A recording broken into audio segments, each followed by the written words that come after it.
I greet you all in the name of Lord Jesus Christ, and I'm so happy to be meeting you all today through this Be Encouraged by God's Word series. And நேற்றைய தினத்துல நம்ம ஒரு series ஒரு topic மாதிரி ஆரம்பிச்சுல a tale of a hypocrite அப்படின்ட்டு நியாயம் தீர்க்கிறவர்களை பத்தி நம்ம பார்த்து கொண்டு இருக்கிறோம். ஸோ நேத்து நம்ம என்ன பார்த்திருந்தோம்னா, if you judge others you will be judged. பிறரை நியாயம் தீர்த்தீங்கன்னா நீங்க நியாயம் தீர்க்கப்படுவீர்கள் அப்படின்றத பார்த்தோம். இன்றைக்கு நம்ம என்ன பார்க்க போறோம்னா, an hypocrite does not honor God.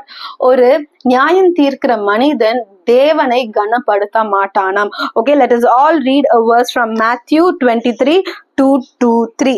ஓகேவா? ஃபர்ஸ்ட் தமிழ்ல வாசிக்கலாம். மத்தேயு 23ஆம் அதிகாரம் 2-3 வரைக்கும். வேத பாரகரும் பரிசேயரும் மோசேனுடைய ஆசனத்தில் உட்கார்ந்திருக்கிறார்கள். ஆகையால் நீங்கள் கை கொள்ளும்படி அவர்கள் உங்களுக்கு சொல்லுகிற யாவும் கை கொண்டு செய்யுங்கள். அவர்கள் செய்கையின்படியோ செய்யாதிருங்கள். ஏனெனில் அவர்கள் சொல்லுகிறார்கள், சொல்லியும் செய்யாதிருக்கிறார்கள். இங்கிலீஷ்ல Matthew 23:2-3. Saying, the scribes and the Pharisees sit in Moses' seat. Therefore, whatever they tell you to observe, that observe and do, but do not do according to their works, for they say and do not do. So, இங்க Jesus ரொம்ப ஸ்ட்ரிக்டா சொல்றாரு. இங்க அவரு பரிசேயர்கள் வேத பாரர்கள் பத்தி தான் பேசுறாரு. He's talking about the Pharisees and the scribes. Jesus is telling that you obey to what they teach you, but do not do what they are doing. ஏசப்பா என்ன சொல்றாரு, அவங்க சொல்லி கொடுக்கறத நீங்க செயல்படுத்துங்க, பட் அவங்க செய்கிறத நீங்க செய்யாதீங்க. ஸோ நேற்று தினத்திலே நம்ம ஒரு ரொம்ப இம்பார்ட்டன்டான பாயிண்ட் பார்த்தோம். என்னன்னா, hypocrite is a person who preaches one thing and he does another. ஒரு நயவஞ்சகர் எப்படி இருப்பாங்கன்னா, சொல்கிறது ஒரு காரியமாகவும் செய்கிறது ஒன்றாக இருக்கும். இப்ப நான் அவங்க கிட்ட பொய் சொல்லாம இரு, திருடாம இரு நான் அவங்க கிட்ட சொல்வேன். ஆனா உங்களுக்கு பின்னாடி போய் நான் பிறர்கிட்ட பொய் சொல்றதா இருக்கட்டும், திருடுறதா இருக்கட்டும், அந்த மாதிரி காரியங்களை செய்து கொண்டிருக்கலாம். ஸோ ஒரு ஹிப்போக்ரேட் அந்த மாதிரி ஒரு பர்சனா தான் இருப்பாங்க. ஸோ இங்க ஏசப்பா கிளியரா சொல்றாங்க, அவங்க மோசேன் ஆசானத்தில் உட்கார்ந்துருக்காங்க, அவங்களுக்கு ஒரு பொசிஷன் இருக்கு, அவங்க சொல்லி கொடுக்கறதெல்லாம் செய்யுங்க. ஓகே, ஏன்னா அவங்க வேதத்தின் பிரகாரம் சில காரியங்கள்லாம் உங்களுக்கு சொல்லி தராங்க, லா படி சிலதெல்லாம் சொல்லி கொடுக்குறாங்க, அதெல்லாம் செய்யுங்க. ஆனா அவங்க செய்யறத நீங்க ஃபாலோ பண்ணாதீங்க அப்படின்னு சொல்றாங்க. ஓகேவா?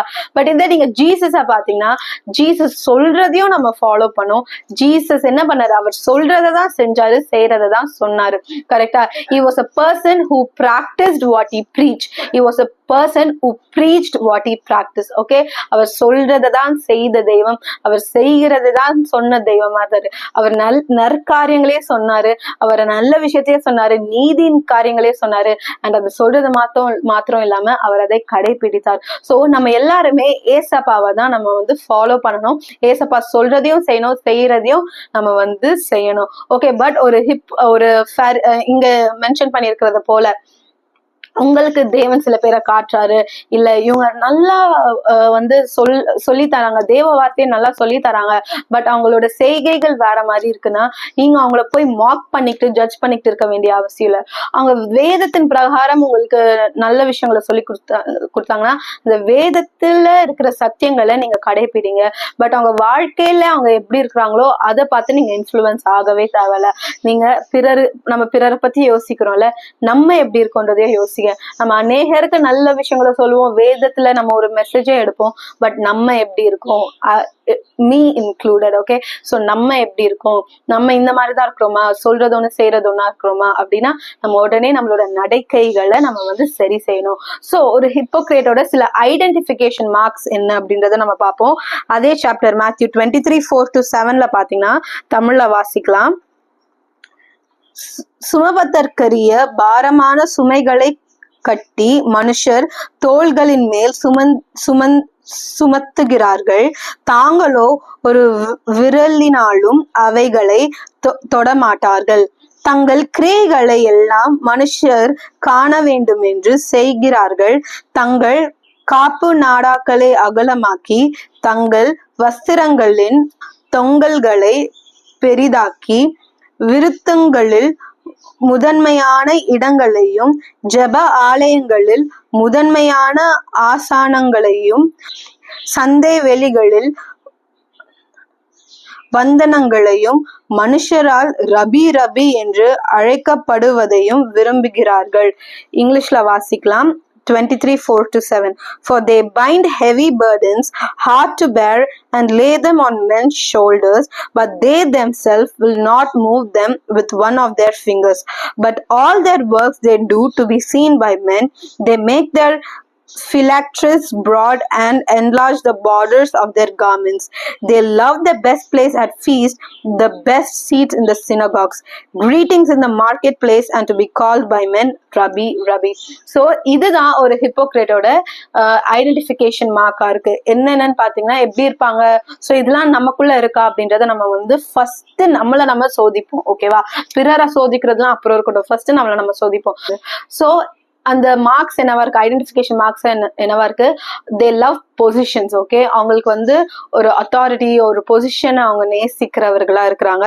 அவங்க பிறர் மேல பாரத்தை சுமக்குறாங்க. They cast burdens onto others but they don't do anything. பிறர் மேல பாரத்தை சுமத்தி விடுறாங்க, பட் அவங்களும் ஒரு விரலை கூட அசைக்க மாட்டாங்க. அண்ட் அவங்க எதை செய்தாலும் ஜனங்கள் பார்க்கணும் அப்படின்ற ஒரு நோக்கத்தோட செய்கிறவர்களா இருக்கிறாங்க. ஸோ இந்த மாதிரி ஐடென்டிஃபிகேஷன் மார்க்ஸ் நமக்குள்ள இருக்குன்னா நம்ம தேவன் கிட்ட நம்ம மன்னிப்பு கேட்டு அதுல இருந்து வெளியில வரோம். ஸோ நான் சொன்னது போல நம்ம வந்து மெயின் ஃபோக்கஸ் எப்படி இருக்கணும், ஸோ நம்ம எப்படி வாழணும் அப்படின்னு பாத்தீங்கன்னா, நேற்று தினத்துல எப்படி ஹிப்போக்ரேட்டா இருக்கக்கூடாதுன்னு பார்த்தோம், எப்படி நம்ம வந்து தேவனோட விதிகளை கடைபிடித்து அதன்படி ஃபாலோ பண்ணணும். ஸோ இன்றைக்கு ஹவு டு மாடல் ஜீசஸ், நம்ம வந்து ஜீசஸை மாடல் பண்றவங்களா இருக்கணும். ஏன்னா நம்மளை படைக்கும் போதே தேவனோட சாயல்ல தான் படைச்சிருக்காரு. ஸோ அவரோட குணாதிசயங்கள் நமக்குள்ள இருக்கணும். ஸோ நம்ம மத்தேயு 23:12 வாசிப்போம் வாங்களேன். தன்னை உயர்த்துகிறவன் தாழ்த்தப்படுவான், தன்னை தாழ்த்துகிறவன் உயர்த்தப்படுவான். இங்கிலீஷ்ல வாசிக்கலாம். Matthew 23:12. And whoever exalts himself will be humbled, and whoever humbles himself will be exalted. So இங்க வசனம் என்ன சொல்லுதுன்னா, தன்னை உயர்த்துகிறவன் தாழ்த்தப்படுவான், தன்னை தாழ்த்துகிறவன் உயர்த்தப்படுவான். ஏசப்பா அந்த பூமியில ரொம்ப தாழ்மையோடு இருந்ததுனால ஏசப்பாவை பிதா உயர்த்தினார் இல்ல. சோ அதே போல நம்ம ஏசப்பாவை போல இந்த பூமியில நம்ம தாழ்மையா இருக்கும்போது நம்மளுக்கு உயர்வு கர்த்தரிடத்துல இருந்து வரவங்க. நம்ம வேற எதையும் செய்ய வேணாம். நம்ம இப்போ பார்த்தது போல பொசிஷன்ஸ் எதிர்பார்த்துக்கிட்டு பிறர் நம்மளை பார்க்கணுன்றதுக்காக சில காரியங்களை செய்கிறவர்களா நம்ம இருக்கவே வேணாம். we need to overcome being an hypocrite by reflecting Jesus. நம்ம எப்போ ஒரு ஹிப்போக்ரேட்டா இல்லாம இருப்போம்னா, நம்ம ஜீசஸை ரிஃப்ளெக்ட் பண்ணும்போது, நம்ம பிறர் எப்போ வந்து நியாயம் தீர்க்காம இருப்போம்னா, நம்ம ஏசப்பாவை போல வாழணும்ன்ற வாஞ்சையோடு அதன்படி நம்ம நடக்க ஒரு ஸ்டெப்பை எடுக்கும்போது நம்ம பிறரை நியாயம் தீர்க்கிறத நம்ம விட்டுடுவோங்க. சரியா? சோ கடைசியா ஒரு வார்னிங் நம்மளுக்கு தேவன் சொல்றாரு. Matthew 5:20 பார்ப்போம். ரொம்ப ரொம்ப இம்பார்ட்டன்ட் ஆனது. Matthew 5:20. For I say to you that unless your righteousness exceeds the righteousness of the scribes and Pharisees, you will by no means enter the kingdom of heaven. It is a very big warning. Okay, தமிழ்ல வாசிக்கலாம். மத்தேயு 5:20.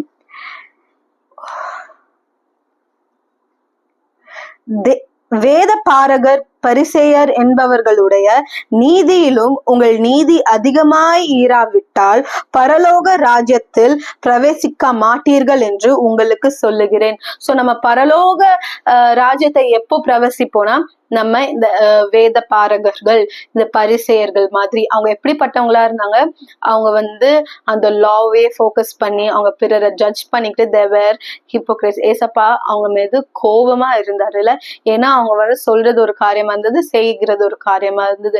So நம்ம அந்த மாதிரி இருக்க கூடாது. அப்படி நம்ம இருந்தோம்னா, அவங்களோட நீதியை விட நம்ம வந்து நீதிமான்களாக இருந்தோம்னாதான் நம்ம வந்து the பரலோக ராஜ்யத்துல பிரவேசிப்போம். only when the righteousness exceeds above those people we will be able to enter into the kingdom of heaven. so இந்த 2 நாட்களும் நம்ம ரொம்ப முக்கியமான விஷயத்த ஃபோக்கஸ் பண்ணோம்.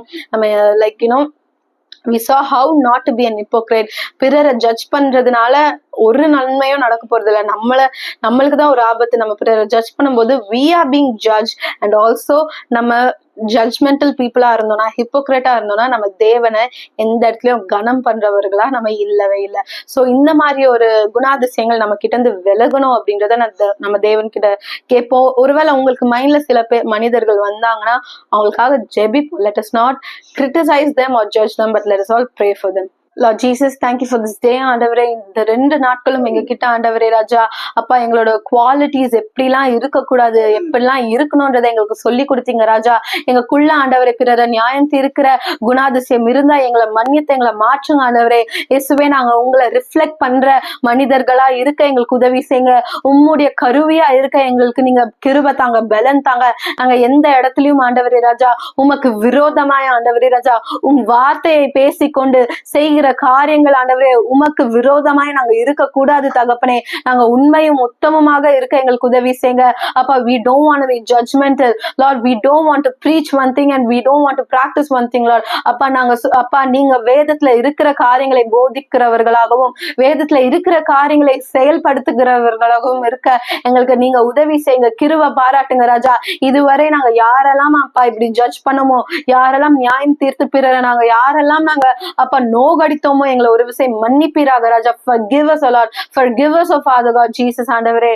we just want your grace one more time ஆண்டவரே. அப்போ கிருபைனால எங்களை மன்னிப்பீராக ராஜா. இப்பொழுது கூட எங்களுக்கு யாரா நினைவு வரும்போது ஆண்டவரே, இதெல்லாம் பார்க்கும்போது சில பேர் இப்படி இருக்காங்களேன்னு எங்களுக்கு நினைவு வரும்போது நாங்க அவங்களுக்காக ஜெபிக்கிறோம் ஆண்டவரே. அவங்க ஆண்டவரே ராஜா உம்முடைய வார்த்தையின் வெளிச்சத்திற்குள்ள வந்து ஆண்டவரே அதன்படி வாழ கிருபை பாராட்டுங்க. we don't want to judge them Father, we are just praying for them Lord. you bring them back towards you. உம் வார்த்தையை ஆண்டவரே ராஜா அப்ப கடைபிடிக்கிற மனிதர்களா நீங்க மாற்றுங்க. இந்த நாளுக்காக ரொம்ப நன்றி. ஆவியான தேவனே, எங்களை ஒரு விஷயம் நீங்க அப்பா டிரான்ஸ்ஃபார்ம் பண்றதுக்காக நன்றி, கிளென்ஸ் பண்றதுக்காக நன்றி. we thank you lead us into your way Lord ஆண்டவரே. உம்மை விட்டா ஆண்டவரே ராஜா வேற எந்த வழியிலையும் நாங்க போக கூடாது ஆண்டவரே. வேதத்தின் பிரகாரம் வாழ்கிற அந்த ஒரு கிருபைய, அந்த ஒரு வாஞ்சைய, அந்த ஒரு தயவை எங்களுக்கு தாங்க ராஜா. இயேசுவின் நாமத்தினால ஜெபிக்கிறேன் ஜீவன நல்ல பிதாவே, ஆமீன் ஆமீன். God bless you, have a great day.